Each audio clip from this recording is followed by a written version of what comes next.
Hello and welcome. Thanks for joining. My name is Daryl Keeley and today we're going to be talking about behavioural profiles. What is a behavioural profile? Well, it is, as the word suggests, a profile of a person's behaviour. It's the most likely way that they behave. So it's their style of approaching problems, of communicating with others, of how they sell to others and how they like to be sold to. And everyone's got their own particular behavioural profile, and there are a few core behavioural profiles that you can apply across a population. And your behavioural profile is something that you actually acquire over a series of events in your life that you make choices about how you're going to solve problems. So what I mean by that is that one day you wake up and you realise you need attention. So say for example, as a child, you start crying or gurgling, and whatever worked the first time, you generally go back to keep doing.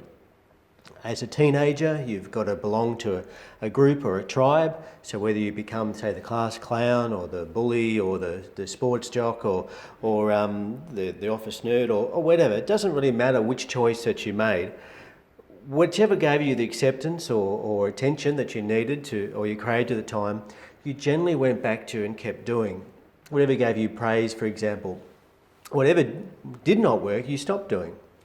And as an adult, you of course have to pay bills and you have a sense of responsibility, so you have to survive. So essentially your toolkit of how you adapt to survive starts to frame your behavioural profile.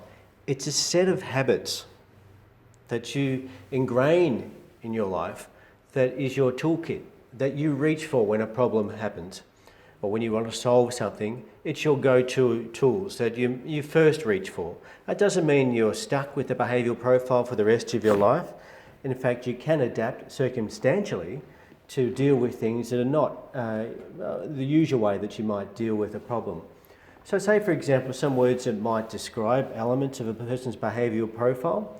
They could be competitive, daring, demanding, strong-willed, impatient, social, friendly, persuasive, inspiring, or steady and caring and pleasant, or careful or calm, or analytical or perfectionist, or quiet, logical, or distant, high attention to detail, a high sense of empathy with other people.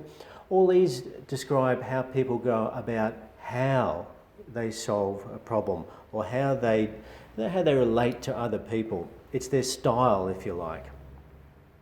So as I alluded to before, it's a set of habits that you actually acquire over a series of events in your life.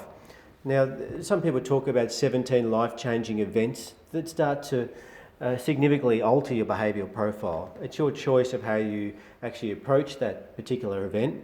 You start to, it impacts on your life, so you tend to actually remember that event or that style or way you solve the problem, so you go back to that natural way of solving other problems.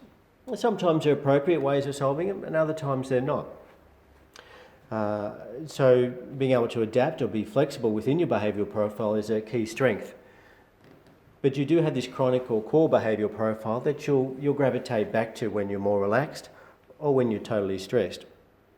And like I said before, there is no right or wrong behavioural profile. The behavioural profile doesn't talk about ethics, it just talks about how you go about doing things.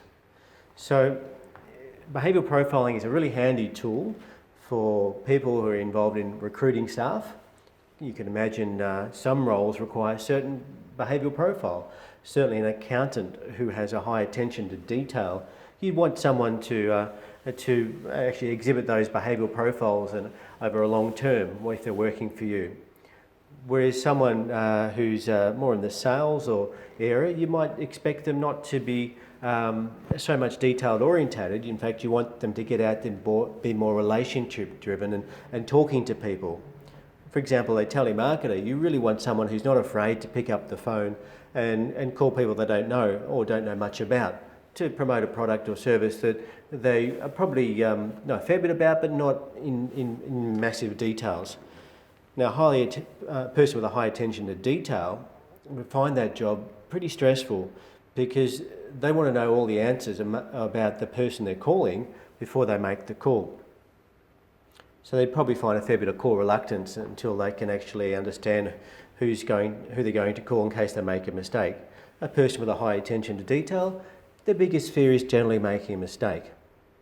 So they will know everything in detail before they go ahead and progress with the task. You might find somebody like, say for example, Steve Jobs, who's, you might say, quite a task-driven, fast-orientated person.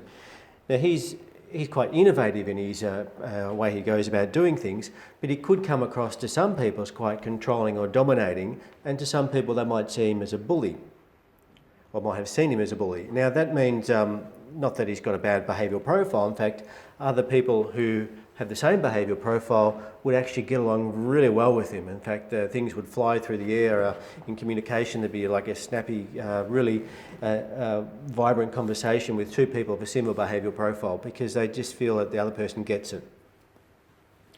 So in recruiting people, generally you're looking for someone who has a behavioural profile that supports the job duties that they're going to be doing. Say for example, someone on a help desk, you generally want them to be someone who doesn't get stressed quite easily, or so you want them to be fairly calm and caring and supportive. And so Mother Teresa type of behavioural profile. So you might find that that particular person, it doesn't mean they're not stressed, it just means on the outside they're not throwing petrol on the fire by putting all their emotions into the communication.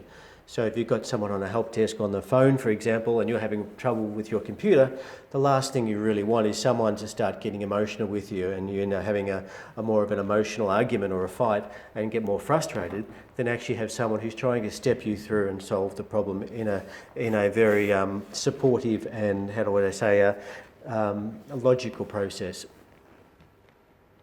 So there's hiring, and there's also inspiring or keeping staff. If you have somebody in a role whose behavioural profile is significantly different from what the job requires long term, they'll have to adapt. So if they've got low attention to detail, say for example they're very good at multitasking, and they're a fast talking person who loves to wave their hands in the air while they're talking, and quite inspiring and energetic type of person, you might find that if you made them become a bookkeeper or an engineer or fill out lots of documents and have a high attention to detail, they could do the job.